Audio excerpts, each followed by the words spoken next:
పిల్లలు రోజు ఒకే రకం సబ్జీ ఒకే రకం టిఫిన్ అని మారం చేస్తుంటే బాధపడకూడదండి. ఇదిగోండి పాలకూర వేసి పిండిలో కలిపేసండి ఈ విధంగా పొరాటా చేసి జామకాన్ రాసేసి లేకపోతే పాలతో ఇచ్చేసిన ఇష్టంగా తినేస్తారు.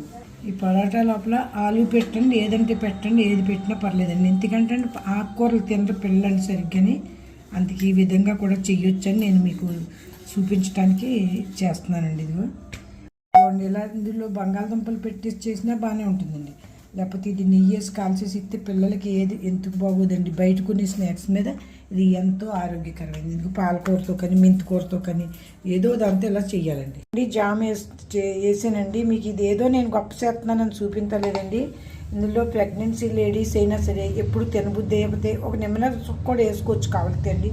ఈ విధంగా BCDA బోల్డ్ రకాల విటమిన్లు ఉంటాయండి. ఇందులో స్కిన్ కూడా గ్లేజింగ్ కూడా వస్తుంది ఆకుకూరలు తింటే, కళ్ళకి మరీ మంచిదండి. అందుకని పిల్లలకి మీరు బయట కొని పెడుతుంటే ప్రెగ్నెన్సీ లేడీస్ అయితే ఐరన్ అయితే ఇందులో పుష్టిగా ఉంటుందండి. అందుకే ట్యాబ్లెట్లు కూడా అక్కర్లేకుండా మీరు రోజు ఆకుకూర తిన్నారంటే చాలా మంచిదండి. బయట మీరు కొని పెడుతుంటే మా గుండెలు ఆగిపోతున్నాయండి పిల్లలకి చూసి, అందరినీ చూసి.